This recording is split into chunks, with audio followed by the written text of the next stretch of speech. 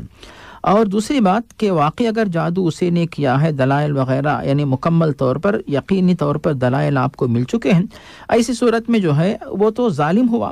کیونکہ جادو کچھ ایسے ہوتے ہیں جو شرک کی وجہ سے حاصل ہوتے ہیں. جادو کے کچھ اعمال شرک سے کمتر ہوتے ہیں، لیکن جادو کے سلسلے میں قرآن میں جو بتایا گیا کہ انما نحن فتنة فلا تکفر، جادو کو یہاں پر کفر کے الفاظ میں جو ہے استعمال کیا گیا ہے.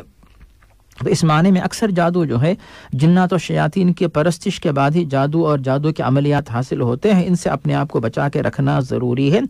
تو اس اعتبار سے موصوف جس ظالم کے شر سے اپنی بہن کو اور خود کو اپنی فیملی کو بچانا چاہتے ہیں، تو اپنے لیے اپنی بہن کے لیے جو ہے اس ظالم نے جن جنات و شیاطین کا استعمال کیا ان سے بچنے کے لیے کہہ رہے کہ انہوں نے عملیات یا علاج جو بھی کیا ہے قرآن و حدیث کی روشنی میں، دوبارہ اگر موصوف کسی اور جادوگر کے پاس گئے تھے، کسی اور جن و شیطان سے جو ہے مدد لے کر انہوں نے علاج کیا ہے، تو پھر یہ تو غلط کام رہا ہوگا.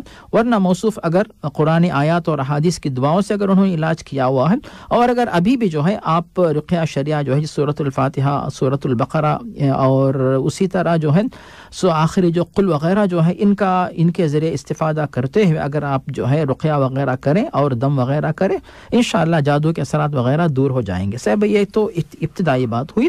اور آخری بات یہاں پہ ہے صاحب بھائی کہ موصوف اپنی بہن کے سرپرست ہونے کی حیثیت سے جو ہے، ایک تو بہن جو بھی ہے خاتون لڑکی اپنی پسند کے مطابق وہ شادی کر سکتی ہے، لیکن اگر وہ غلط جگہ پہ شادی کرنا چاہتی، خاص طور پہ موصوف کہتے ہیں کہ جس کے ساتھ وہ رشتہ جوڑنا چاہتی ہے وہ نعوذ باللہ جادوگر ہے، جادو کرتا ہے یا جادو کرواتا ہے، اور اسی طرح جو شرک اعمال وہ لوگ اس کے گھر والے کرتے ہیں، ایسے گھر میں اپنی بہن کی شادی آپ نہیں کر سکتے. نہ کریں اور اس کو آپ سمجھائیں، مطمئن کریں، اس کی ہدایت کے لیے دعا کریں. اور اگر واقعی آپ کی بہن اسی لڑکے کے ساتھ شادی کرنا چاہتی ہے تو آپ جو ہے یعنی اس حد تک جو ہے آپ کی بہن جا چکی ہے، تو اس میں آپ کی بھی غلطی ہے کہ صحیح تربیت آپ نے نہیں کی ہے، صحیح طریقے سے آپ نے یعنی قابو میں نہیں رکھا ہے. تو پھر ایک راستہ سے یہ نظر آتا ہے، پھر بھی آپ اس میں مزید معلومات پیش کریں کہ یہ راستہ نظر آتا ہے کہ جس شخص نے جادو کیا ہے اگر وہ شخص جو ہے سچی توبہ کرے اور اس کے بعد شرک کے اعمال جو بھی قبر پرستی، درگاہ پرستی وغیرہ چھوڑ دیں، اور اس کے بعد نماز روزہ وغیرہ کی پابندی کرے، دیندار بن جائے، اور حلال کمائی پر عمل کرتا ہو، یہ تمام خوبیاں اگر اس کے پاس واپس آ جاتی ہیں جو کہ دین اسلام میں سب چیزیں مطلوب، جیسے حضرت علی کے اندر ہم دیکھتے ہیں کہ جب ان کی شادی ہوئی نبی کریم نے کہا کہ تم جو ہے اپنی بیوی کے لیے دلہن کے لیے جا کر جو ہے خود مہر لاؤ اور خود جو ہے مہر کے پیسے لے کر آؤ، ولیمے کے پیسے لے کر آؤ۔ تو اس طرح خوددار اگر وہ ہے حلال کمائی کمانے کے قابل ہے تو ایسی صورت میں آپ جو ہے مطمئن اگر ہوتے ہیں کہ واقعی اب جو ہے سدھر چکا ہے تو پھر اپنی بہن کی جان بچانے کے لیے اس کے ساتھ اگر رشتہ آپ کرتے ہیں تو مجھے ایسا لگتا ہے اس میں کوئی حرج نہیں ہے۔ جس سے بھائی مولانا میرے ذہن میں تو یہ پوائنٹ آ رہا ہے کہ اگر چونکہ ابھی وہ جادو کے اثر میں ہیں تو بہن سے شادی کا کوئی ذکر نہ کریں، بالکل خاموشی اختیار کر لیں کیونکہ وہ بھڑک جاتی ہیں۔ اس جادو کو ختم کرنے کی کوشش کریں، اس کے لیے خود رقیہ کریں، کسی نیک آدمی سے اچھے آدمی سے رقیہ کرائیں تاکہ اس کے اثر سے نکلے۔ اس کے بعد پھر یہ بھرنا آئے گا شادی والا، اس کے بعد پھر دیکھ رہے ہیں، جب تک وہ جادو کے اثر سے مکمل طور پر نکلتی نہیں ہے اس وقت تک آپ نے اس موضوع کو خاموشی اختیار کر لیں شاید زیادہ بہتر ہو۔ جی صاحب بھائی اگلا سوال ہے لیاقت علی صاحب کا کہ اگر مغرب یا عشاء کی نماز پڑھ رہے ہیں، سنتیں پڑھ رہے ہیں اور سنتیں کے دوران کوئی صاحب آتے ہیں اور آ کے اشارہ کرتے ہوئے میں آپ کے ساتھ آپ کو امام بناتا ہوں اور میں فرض پڑھنا چاہتا ہوں، تو ایسے میں کیا اب چونکہ تو سری سنتیں ہیں تو سری ہیں تو وہ کیا اپنی آواز بلند کر کے اس کے فرضوں میں کی طرف مڑ جائے یا کیا کریں؟ یہ صاحب ہے بے شک یہ بات صحیح ہے کہ بعض سنت کی نمازیں اور بعض نفل نمازیں جو ہے جہری قرات سے پڑھی جاتی ہیں، جیسے ہم دیکھتے ہیں کہ جو تراویح کی نماز ہے اس میں جو ہے حالانکہ فرض نہیں ہے، ہم لوگ جو ہے جہری قرات سے اس نماز میں تلاوت کرتے ہیں۔ اسی طرح اگر کوئی بندہ کبھی سنت کی نماز بھی جہری جو تلاوت سے کر لیتا ہے پڑھ لیتا ہے کوئی حرج نہیں ہے، لیکن آپ جو ہے سنت کی نماز تنہا پڑھ رہے ہیں، اس کے بعد کوئی شخص آ کر آپ کے ساتھ شامل ہو گیا ہے تو اس کا خیال کرتے ہوئے آپ جہری نماز پڑھنا یعنی سنت کو جہری بنانا یہ آپ کے لیے بالکل ضروری نہیں ہے۔ بالکل آپ جس طرح سنت پڑھتے ہیں اسی طرح پڑھیے، جتنے رکعت آپ سنت پڑھنے کی نیت کر چکے اتنی ہی رکعت آپ پڑھیے۔ اس کے بعد جو بندہ آپ کے پیچھے آ کر شامل ہوا ہے جتنی رکعت آپ کے ساتھ ملی اتنی آپ کے ساتھ آپ کے پیچھے پڑے گا، اس کے بعد جو ہے جو رکعت اس کی باقی رہ گئی وہ ہے ان کو مکمل کرے گا، تکمیل کر لے گا، جیسا کہ حدیث کے اندر ہمیں جو الفاظ ملتے ہیں کہ ما ادرکتم فصلوا وما فاتکم فقضوا یا فاتموا، کہ جو کچھ امام کے ساتھ تم کو رکعت ملی ان کو امام کے ساتھ پڑھ لو، اور جو رکعت تمہاری چھوٹ گئی ان کو جو امام صاحب سلام پھیرنے کے بعد ان کی تکمیل کر لو۔ تو اس طرح وہ صاحب جو اپنی جو باقی نماز جو باقی رکعت ان کی تکمیل کر لیں گے۔ تو آپ اس کے بارے میں فکر نہ کریں، اپنی نماز اپنے طور سے جو طریقہ ہوتا ہے یعنی سری قرات کے ساتھ آپ مکمل کریں، وہ صاحب اپنے طریقے پہ جو ہے نماز مکمل کر کے اپنے نماز سے فارغ ہو سکتے ہیں، اس میں آپ کے اوپر کوئی ذمہ داری نہیں آتی ہے۔ جی صاحب بھائی جزاک اللہ خیرن۔ اور لیاقت کے دوسرا سوال کہ قالین پر لوگوں کے پاؤں کے نشان نمایاں ہو جاتے ہیں، پھر وہ کراہت محسوس کرتے ہیں اس پہ سجدہ کرنا، کیا کریں؟ اس سے موصوف جو کہہ رہے ہیں یہ ایسی صورتحال صرف موصوف کے ساتھ نہیں ہے بلکہ ہر ایک کے ساتھ یہ بات پیش آتی ہے۔ موصوف کہتے ہیں کہ مسجد تنگ ہے تو اب دوسرے لوگ جو کہ بڑی مسجد میں نماز پڑھتے ہیں وہاں پر بھی لوگ جب پیچھے سے آتے ہیں اور جن کے پیروں کو دھول لگی ہے وہ پہلی صف میں جاتے ہیں اور جو لوگ دوسری صف میں کھڑے ہوتے ہیں تو ان کے ساتھ بھی یہی معاملہ پیش آنے کا اندیشہ رہتا ہے، پیش آتا ہے معاملہ۔ لیکن نماز پڑھتے ہم لوگ نماز اللہ تعالیٰ کے لیے پڑھتے ہیں، تو اس میں ہم اس طرف توجہ دیں تو یہ ہمارے لیے اہم ہے۔ دوسری بات، جو لوگ اس طرح دھول لے کے آتے ہیں ہم ان سے یہ کہیں گے کہ بھی اپنے پیر اچھی طرح صاف کر لیں، اور مسجد میں داخل ہوتے ہیں تو داخل ہونے سے پہلے اپنے پیروں کو اچھی طرح صاف کر لیں۔ باہر عام طور سے قدمچہ رہتا ہے جہاں پہ اپنے پیر وغیرہ ہم لوگ صاف کر لیتے ہیں، اور چونکہ موصوف کہتے ہیں کہ بھی دھول کے نشان بھی اندر آ جاتے ہیں، تو ایسے حضرات جن کو اندازہ ہوتا ہے کہ ہمارے پیروں سے جو دھول اندر آتی ہے نشان جو ہے وہ اندر تک آ جاتے ہیں تو ٹیشو پیپر رکھ لیجئے۔ اس کے بعد جو ہے اگر تھوڑا سا گیلا بھی اگر ٹیشو پیپر رہے تو ٹیشو جو ہے اس کے ذریعے آپ اپنے پیر صاف کر لیں، مسجد میں آ جائیں، تو اس کی وجہ سے جو ہے مسجد کی صفائی رہے گی، کسی کو کراہت بھی نہیں ہوگی، اطمینان سے لوگ نماز ادا کر سکتے ہیں۔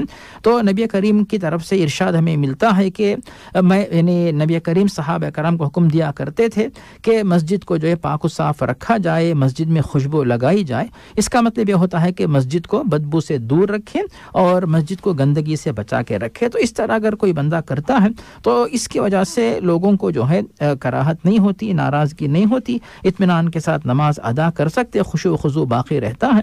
تو یہ کام کر کے جو ہے یعنی زیادہ ثواب حاصل کرے، تو اس طرح ایک مشورہ ذہن میں آ رہا ہے۔ جی سے